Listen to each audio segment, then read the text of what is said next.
পিতা পুত্র পবিত্র আত্মার নামে আমেন।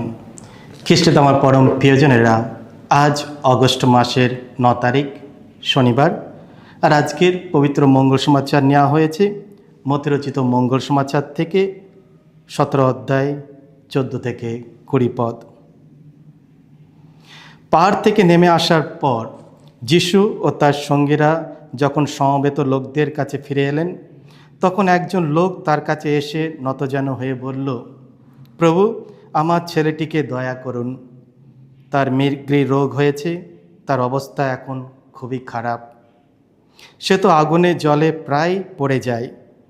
তাকে আমি আপনার শিষ্যদের কাছে নিয়ে এসেছিলাম, কিন্তু তারা তাকে সারিয়ে তুলতে পারেননি।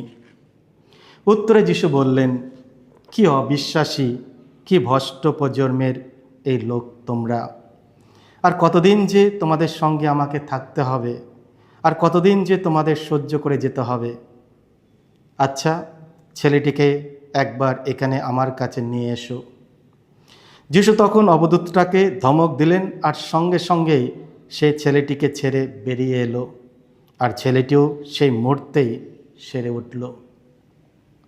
পরে শিষ্যরা যিশুর কাছে এসে তাকে একলা পেয়ে জিজ্ঞাসা করল, অপদূতটাকে আমরা কেন তাড়িয়ে দিতে পারিনি? তিনি উত্তর দিলেন, কারণ ঈশ্বরের প্রতি তোমাদের বিশ্বাস বড়ই অল্প। আমি তোমাদের সত্যই বলছি, তোমাদের অন্তরে যদি শস্যে বীজের মতো এতটুকু ঈশ্বর বিশ্বাসও থাকতো, তাহলে তোমরা তো এই পাহাড়টাকে বলতে পারতে, এখান থেকে ওখানে সরে যাও, আর পাহাড়টাও তখন সত্য সত্যই সরে যেত। তোমাদের পক্ষে কোনো কিছুই অসাধ্য থাকতো না। এই হলো প্রভু যিশুর মঙ্গল সমাচার। প্রভু যিশু, তোমার মহিমা প্রচারিত হোক। কুমড়োর মতো বিশ্বাস। তুমি ঈশ্বরকে তোমার বিশ্বাস দেখাও, আর ঈশ্বর তোমাকে দেখাবেন তার অলৌকিক শক্তি। খ্রিস্টে আমার পরম প্রিয়জনেরা, আজকের পবিত্র মঙ্গল সমাচার পাঠে আমরা দেখতে পাই যিশুর শিষ্যরা এক ছেলেকে অপদূত আত্মা থেকে মুক্তি করতে ব্যর্থ হয়। পরে তারা যিশুকে জিজ্ঞাসা করে কেন তারা পারেনি। তখন যিশু তাদের বললেন, কারণ ঈশ্বরের প্রতি তোমাদের বিশ্বাস বড়ই অল্প।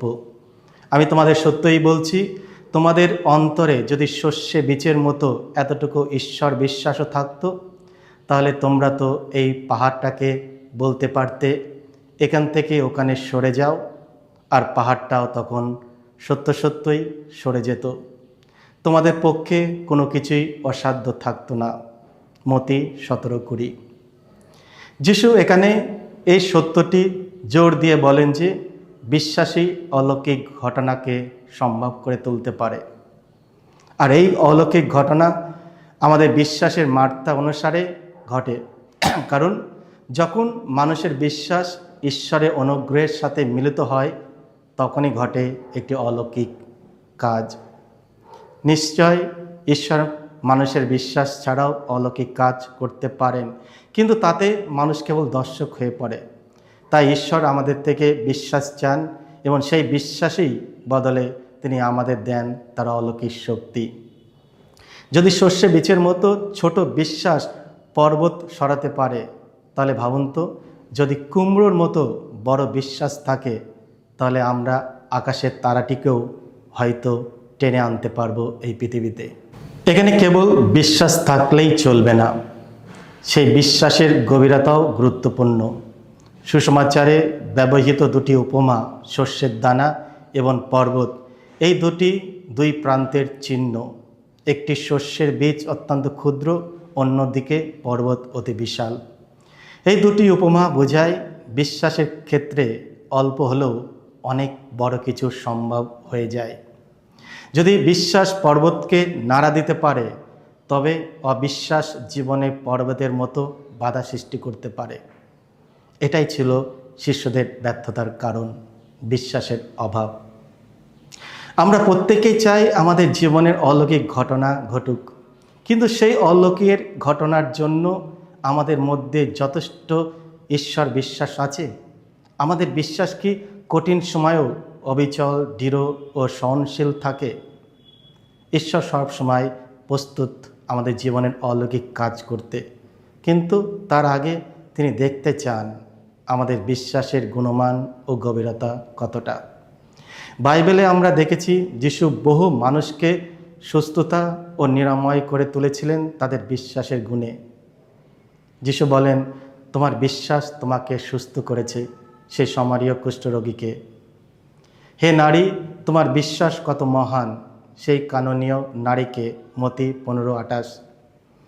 ইসরায়েলে এমন বিশ্বাস আমি কখনো দেখিনি, সেই শতানীকে। লূক 7:9। হে কন্যা, তোমার বিশ্বাস তোমাকে সুস্থ করেছে। যে নারী 18 বছর ধরে রক্তস্রাবে ভুগছিল এবং যিনি ঈশ্বরের কাপড় ছুঁয়েছিলেন। মার্ক 5:34। এই ঘটনাগুলি প্রমাণ করে যে বিশ্বাসী অলৌকিক ঘটনার পূর্ব সত্য। তুমি ঈশ্বরকে তোমার বিশ্বাস দেখাও, আর ঈশ্বর তোমাকে দেখাবেন তার অলৌকিক শক্তি। খ্রিস্টে আমার পরম প্রিয়জনেরা, আজকে আমরা নিজেদের দিকে তাকাই, ঈশ্বরের প্রতি আমাদের কতটা বিশ্বাস। আমরা প্রার্থনা করি প্রভুর কাছে যাতে আমাদের যে অল্প বিশ্বাস রয়েছে, ঈশ্বরের আশীর্বাদে সেই বিশ্বাস আরও যেন গভীর হয়।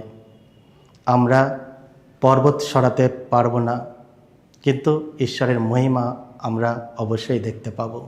তাই আসুন আমরা আমাদের বিশ্বাস ঈশ্বরের প্রতি প্রকাশ করি, আর আমাদের চোখের সামনে অনুভব করি ঈশ্বরের মহিমা। সকলকে জয় যিশু। ঈশ্বর আপনাদের সকলকে আশীর্বাদ করুন।